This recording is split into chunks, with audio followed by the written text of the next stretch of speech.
on the next episode of Natural Heroes.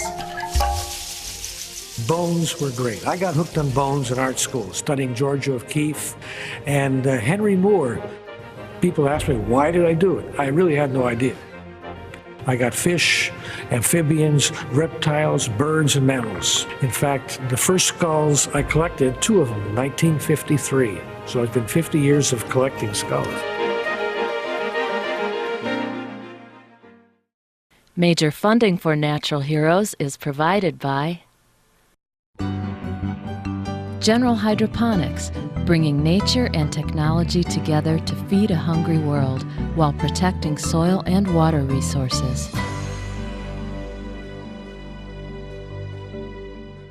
Cinnamon, where you gonna run to? Where you gonna run to? Oh yeah, oh yeah.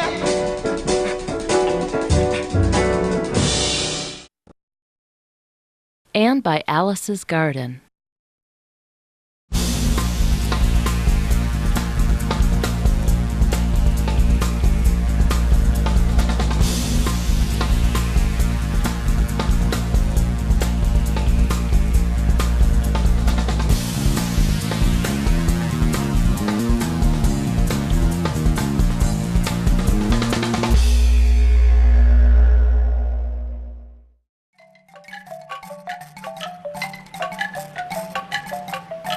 The story begins on Ocean Beach in San Francisco. I started taking daily walks one summer and noticed something peculiar about the dead animals I saw on the beach. Every sea lion, harbor seal, or elephant seal was missing its skull. Usually the skin was still there, but the structure underneath was gone. Curiosity turned to fascination as the summer progressed, and more animals appeared, skullless, on the beach. I looked for solutions to this mystery, but no one seemed to know what was going on.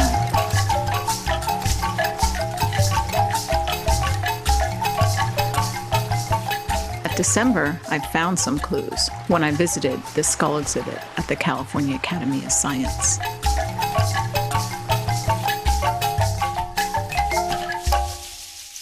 Bones were great. I got hooked on bones in art school, studying Georgia O'Keeffe and Henry Moore, probably the world's greatest 20th century sculptor, at least in my mind. I got fish, amphibians, reptiles, birds, and mammals. In fact, the first skulls I collected, 2 of them, in 1953. So it's been 50 years of collecting skulls.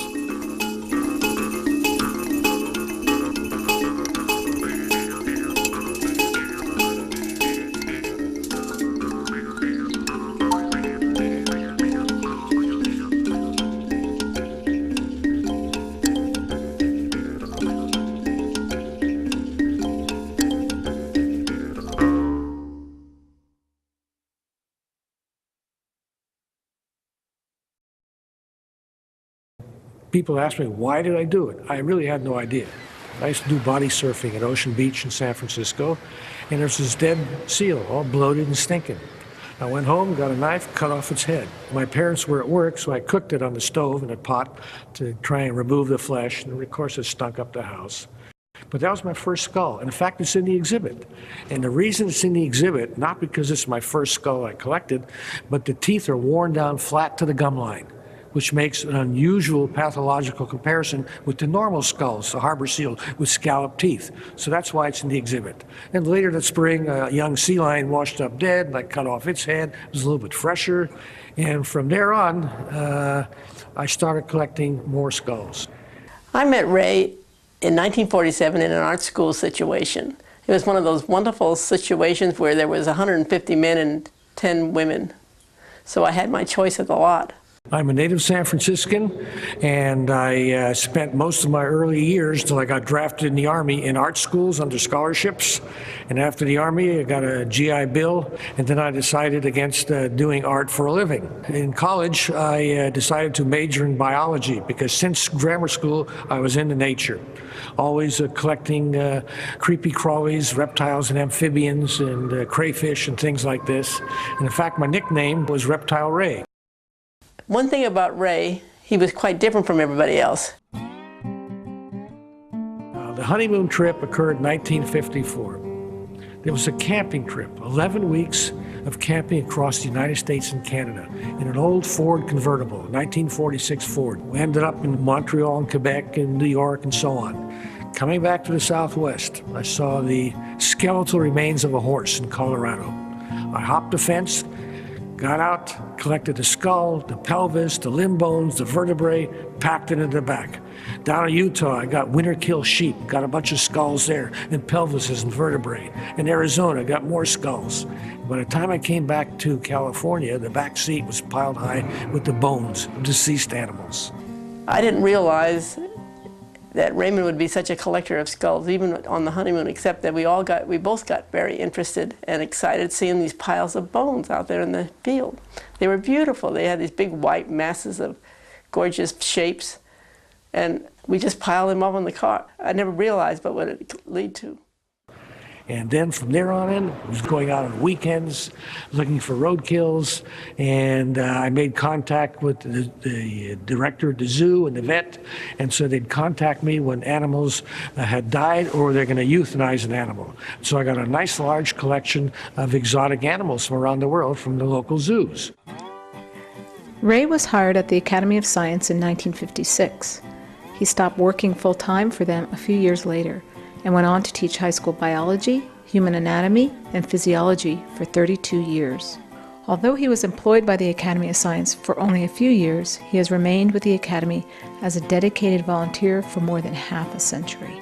I think Ray harkens back to a time and a personality that is lost today. There were people that were collectors, both for our mammal collection and our bird collection, that would spend their vacation time, that would spend their holidays, that would spend any time they could collecting specimens because they knew how important a museum was. Raymond's contribution definitely is collecting the survey of all these animals. Where else was one going to be able to see the variety and what they even look like? I mean, whoever thought of looking at an anteater skull or the difference between the night animals and the day animals? Very interesting, because I don't get too scientific. I just enjoy them for what they are. But scientists come and get very excited. This is the forensics case, and this is where the government agents are especially interested. The first animal over here, this is an adult female harbor seal. It was shot in San Francisco Bay by Tiburon, by the sardine fishermen. It washed up on a guy's private beach. He called the Marine Mammal Center. They called me. I went down there. I examined the female, measured her, and then I said, uh-oh. So I opened her up. She had a full-term fetus in her. So the guy who shot her took down 2 animals with 1 shot. So there's where the bullet entered, right behind the eye, and where the bullet exited. This female, very rare specimen, Guadalupe fur seal. They actually thought they were extinct by the turn of the 20th century. But they found a few of them on an island off the coast of Mexico, Guadalupe Island. And now there's a small colony breeding on the Channel Islands. This female came ashore on Nuevo Island. She didn't wash up. She crawled up on shore, way up where the tide couldn't reach her, and she died. And she's a geriatric female, very old. You can see the lower jaws have totally atrophied. The lower jaw is half the thickness that it once was. All the sockets are gone. All the teeth had worn out. And its canine teeth are worn down flat to the gum line. And the other teeth are missing. So an old female obviously couldn't feed anymore, starved to death. The most extreme case, or spectacular case, of human cause of death are these 2 California sea lions. This one was a badly decomposed carcass. The upper jaws and other parts of the skull had disarticulated and fallen off. It's a 3-year-old male and has this cut through the cranium.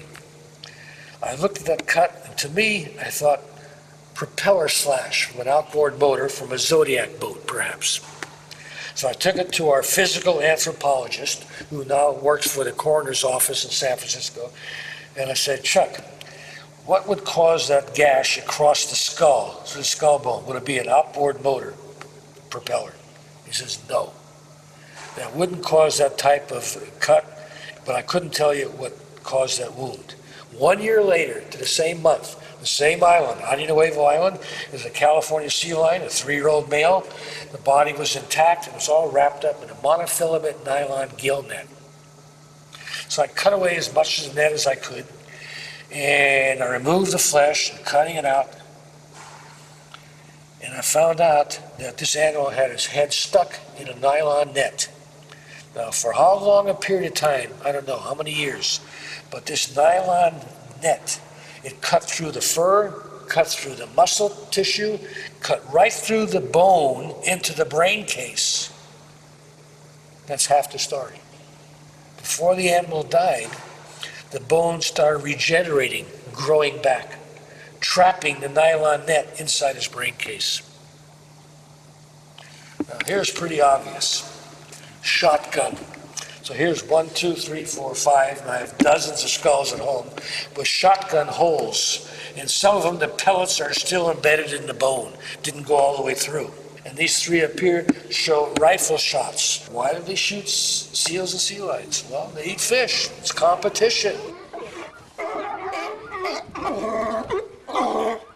So why do you collect the skull and not the rest of the body?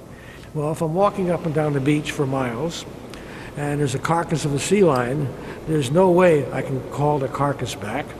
It may take many hours to flesh out the meat and bring back the skeleton, which may take several trips. And the skull is the easiest part to remove. Now the skull is like the pages in a book. It can tell you a lot about the lifestyle of an animal. Whether the animal walked upright, was a knuckle dragger, walked on all fours, whether the animal was prey or predator. Most of the collecting that I do, especially marine mammals, is under special federal and state permits. And so I've been under permits since the Marine Mammal Act in 1972. Over the years, Ray has collected more than 7,000 skulls, including his collection of more than 1,700 California sea lions, the largest collection of California sea lions in the world. With so many skulls already collected, I started wondering, why does this man continue to be obsessed?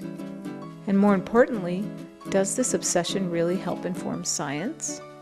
To use the analogy of a library, if you stop adding new books, you stop adding new sources of information, and your body of knowledge stagnates over time. And that's the same thing with a museum collection. People look at it and say, God, don't you have enough dead rabbits? Well, the true answer is no, because animals are evolving through time. Habitats are changing over time. People are destroying or restoring habitats. Climates are changing. So we need to see that picture of how the earth is changing and how the animals are changing. So it's very important to constantly keep adding specimens to a collection. Each marine mammal, even when it's dead, can provide information about the health of the community of those marine mammals, the health of the ocean, or what changes are happening.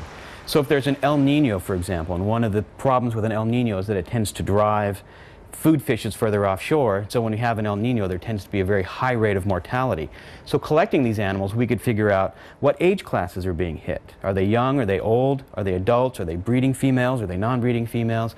We can look at what times of year these animals are dying by collecting, again, each one of those animals is a point of data. We put this data together, we get a much bigger picture. No matter what's happening, has to go out and get that specimen first.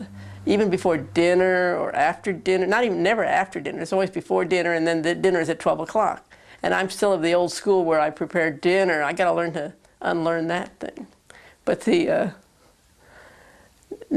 collecting is so important to him that he doesn't see anything else. I'm hungry, Raymond, forget it, it's time to go out and collect. But we've worked it out. I first learned about Ray Bandar during Beach Watch. Is during the part of the training program, as well as part of your orientation toward the beach includes a discussion about Ray Bandar, because you are out there doing your beach watch and you're looking at animals, and invariably you'll find something, a marine mammal that has been beached up on the the dunes, and it won't have a head. And so the main question is why it doesn't have a head? And well, of course, there's sometimes natural reasons why it doesn't have a head, but one of the big reasons it doesn't have a head is because Ray has come along and taken it.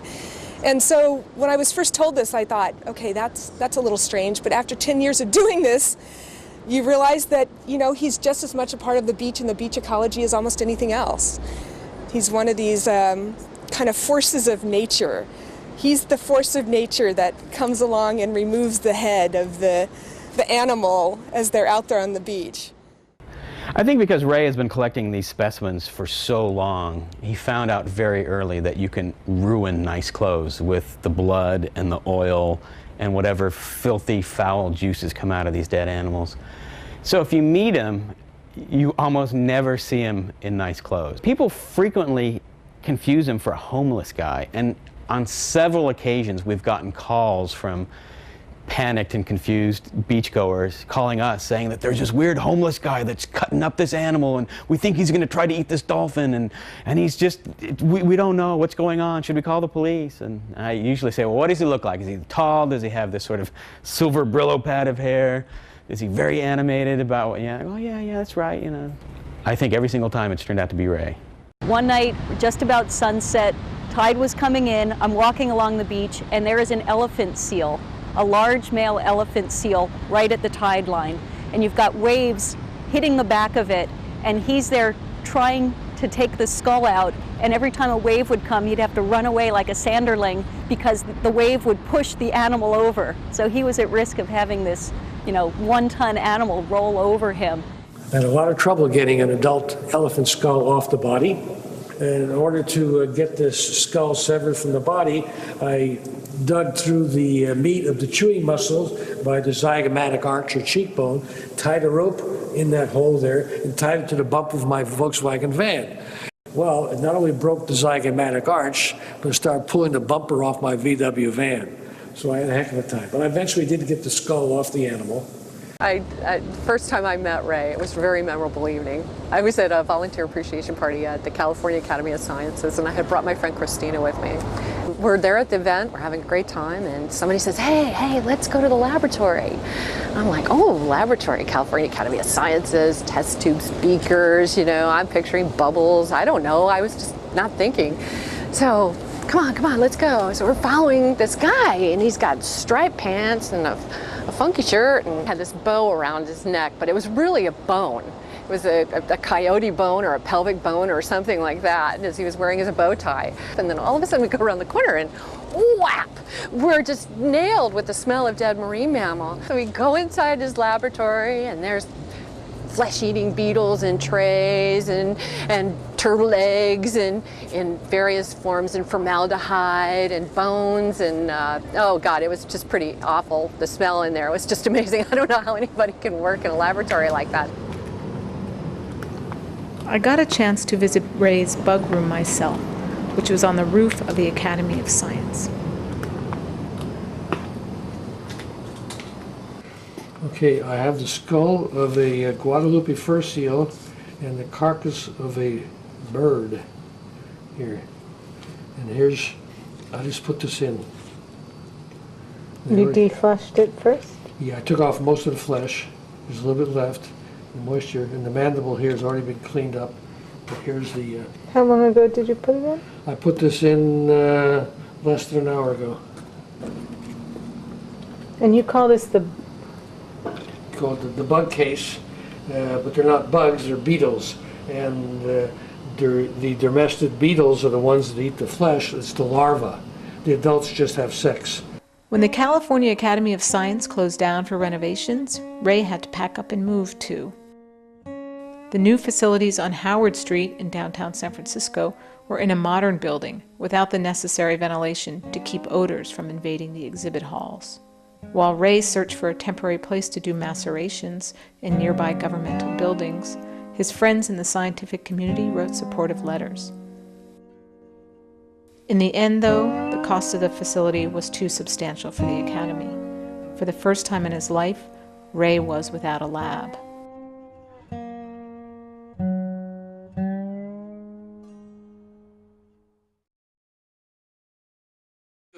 What are you doing with all the specimens I'm collecting since I got kicked out of Golden Gate Park when they closed down the Academy of Sciences? Well, I don't go out on as many field trips, and I'm more selective when I can take. But right now I have, well, it's more than 25 specimens scattered about on my property. Raymond never asked me for permission. So he just sneaks these things in, so I never know what's coming into the house. And even if I have something to say, oh, I don't smell anything. You know, Raymond has a very strong sense of what? I don't know what to call it. But he'll sneak things in like a little kid, because he knows that because he knows I have a very weak sense of smell, because that was my way of surviving this marriage. On this side over here, yeah, here's the skull of a little pup sea otter. Here's the skull here of a porpoise, an adult porpoise. And you're freezing those. Why? Why are you freezing I'm freezing them because the only other alternative is to let them sit outside on the deck and rot away, and have the maggots work on them. And this would cause the little pup sea otter to just, the skull would disarticulate because the bones haven't fused together. Okay. Most everything is labeled. And when we get down to the bottom of the stairs, I want you to, at the landing, look up above you and see where my shelves are loaded with skulls.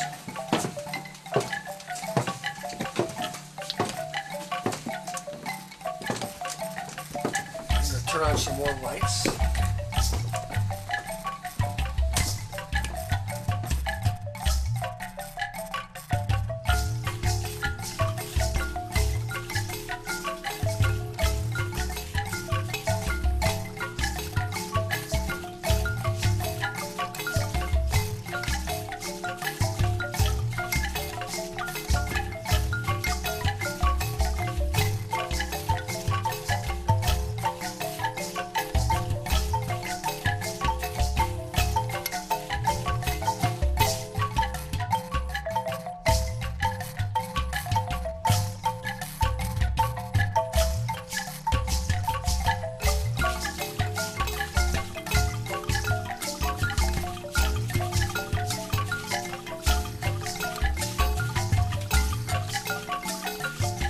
Do you ever think you'll stop collecting these Well, animals? this is what's asked, and I says, well, I know I'll definitely stop if I can't do any more walking and climbing. That'll stop me.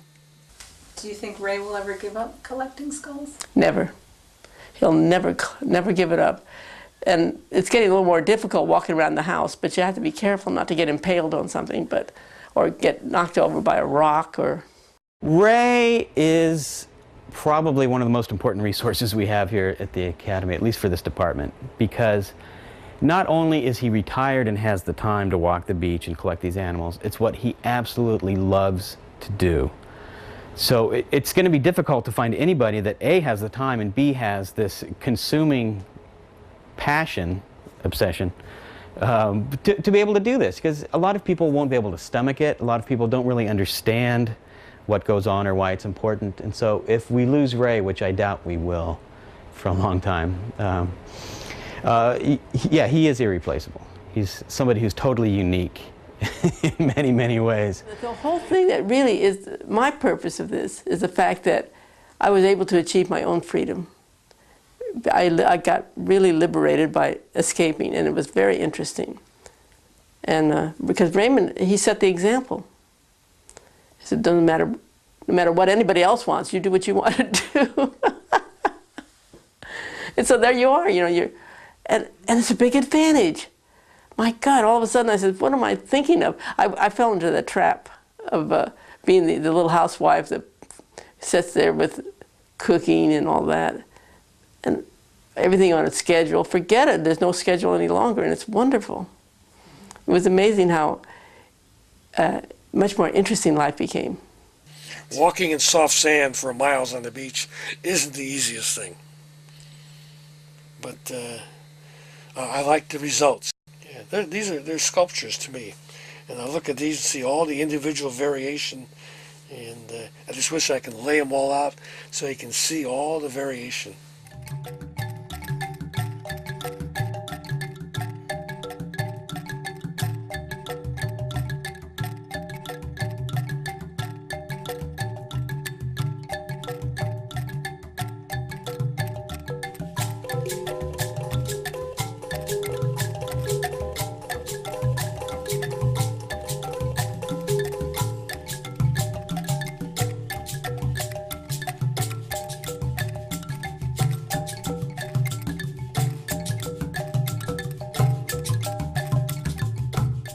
Major funding for Natural Heroes is provided by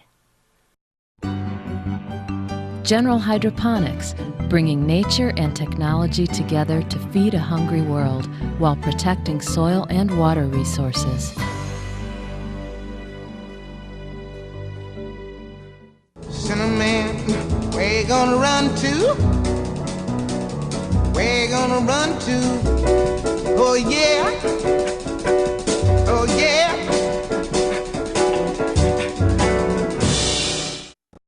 And by Alice's Garden.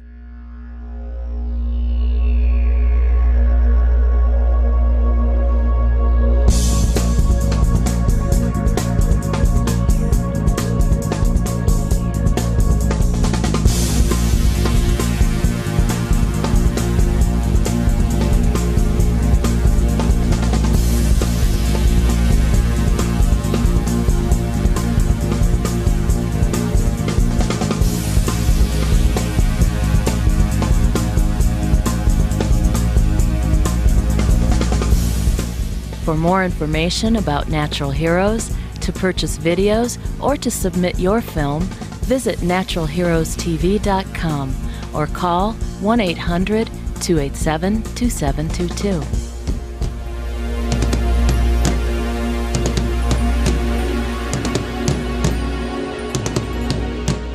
KRCB, Public Television from San Francisco's North Bay.